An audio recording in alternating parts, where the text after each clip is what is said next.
Our cover story this week is about two Buddhist countries, both ruled by kings. One a US ally and the other a friend of China.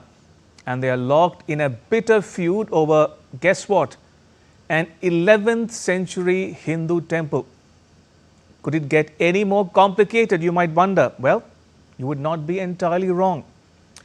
Now, Thailand and Cambodia are fighting over an ancient Hindu temple that's at the center of a long-standing border dispute. Now, Thailand and Cambodia are both kingdoms. They are constitutional monarchies. They are predominantly Buddhist countries, and they are ruled by the children of former prime ministers. Thailand's Prime Minister Paetongtarn Shinawatra is the daughter of Thaksin Shinawatra, and Cambodia's Prime Minister Hun Manet is the son of Hun Sen. But the similarity ends there. While Thailand is a treaty ally of the US, Cambodia is one of the closest allies of China. So they couldn't be more different than chalk and cheese. Now, the object of their dispute is a Hindu temple called Ta Moan Thom. It's dedicated to Lord Shiva.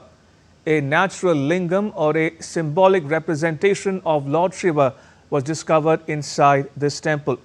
And both countries stake claim to the land in and around the temple, leading to periodic skirmishes.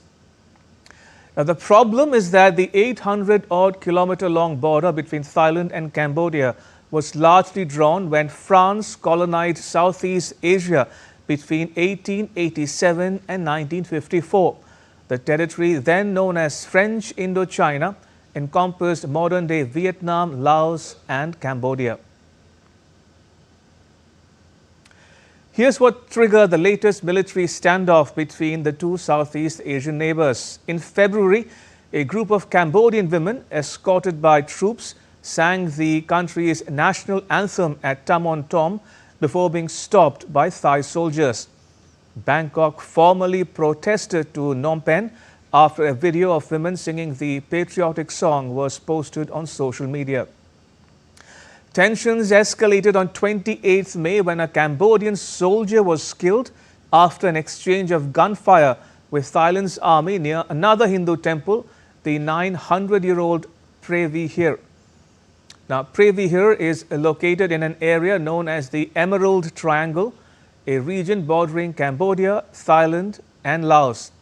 Cambodia claimed that it was attacked first, but Thailand claimed that its soldiers were only responding to gunshots. Thai and Cambodian generals met on 29th May, the day after the skirmish. Thailand said that both sides agreed to move troops away from the area, but Cambodia has maintained that it will not pull back its troops. Cambodia has since said that it will file a complaint with the International Court of Justice. Prime Minister Hun Manet wants the court to adjudicate on the sovereignty of the Ta Moan Thom temple and 3 other locations.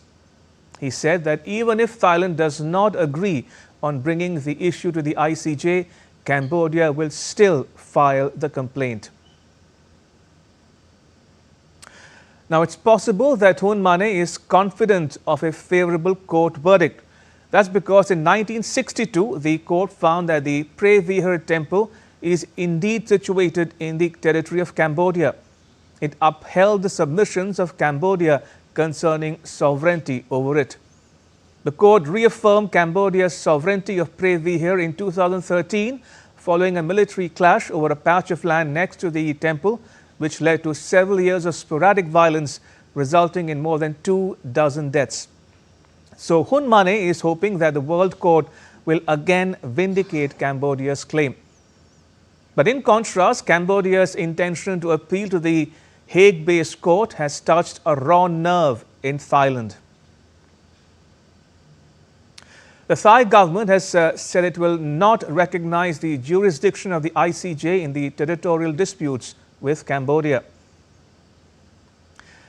Now, the dispute has come at an inopportune time for Thailand's Prime Minister Paetongtarn Shinawatra, who only recently met with Hun Manet at the ASEAN summit. Paetongtarn Shinawatra travelled to Cambodia in April on a 2-day visit, during which she discussed with Hun Manet about cross-border cooperation on issues such as online scams and air pollution. Last year, her government was slammed for proposing to resume talks with Cambodia on the demarcation of maritime territory that's believed to hold profitable hydrocarbon resources. Public attention has also turned to the Shinawatra family, with critics pointing to the long-standing personal ties between Thaksin's family and Hun Sen's. This familial connection has fueled public skepticism, with some questioning whether the territorial dispute is being influenced by mutual interests between the two powerful political families. The compulsions of politics, therefore, forced Prime Minister Paetongtarn Shinawatra to declare that Thailand will not cede an inch of territory to Cambodia. Now, it was directed more at a domestic audience, as she sought to reassure people that her government is not sitting idle. She also addressed criticism over her family's close ties to the Cambodian leadership by saying that it's not bad having friends, but if friends clash and demand to share a part of your home, no one would agree to that. She added for good measure that her government has not ruled out a move to partially or entirely close border checkpoints if tensions escalate with Cambodia. Now, indicating a similar hardening of positions in Phnom Penh, Cambodia said that it will host a meeting with Thailand on 14th June, but will not discuss issues such as the Ta Moan Thom temple, as the country has already decided to refer the matter to the International Court of Justice. Former Cambodian Prime Minister Hun Sen, who now heads the upper chamber of the country's legislature, warned that if the ICJ fails to resolve the matter, the situation could spiral into a prolonged conflict, drawing parallels with the Gaza Strip.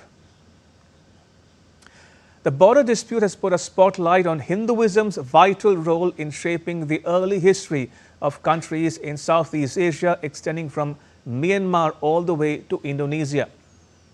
The influence of Hinduism in Cambodia can be traced back to the temples built during the Khmer Empire between the 9th and 15th centuries. The most famous example of it is Angkor Wat. Modern Cambodians who still call themselves Khmers have direct ancestry from the Khmer people. The Vishnu of the Western Mabon, one of the largest bronze statues discovered at the Angkor archaeological site in Cambodia in 1936, has been displayed in Paris following over a year of restoration work. This monumental sculpture dates back to the 11th century and is one of the rare representations of Lord Vishnu, who is one of the principal gods in Hinduism. India has completed the restoration works in Cambodia's Angkor region, which included the restoration of Angkor Wat. In 2018, India signed a memorandum with the Cambodian government for the restoration of Pre Vir temple. The influence of Hinduism is also visible in neighboring Thailand, where the Hindu epic Ramayana is popular. Thailand has come up with its own version of the Ramayana called Ramakien.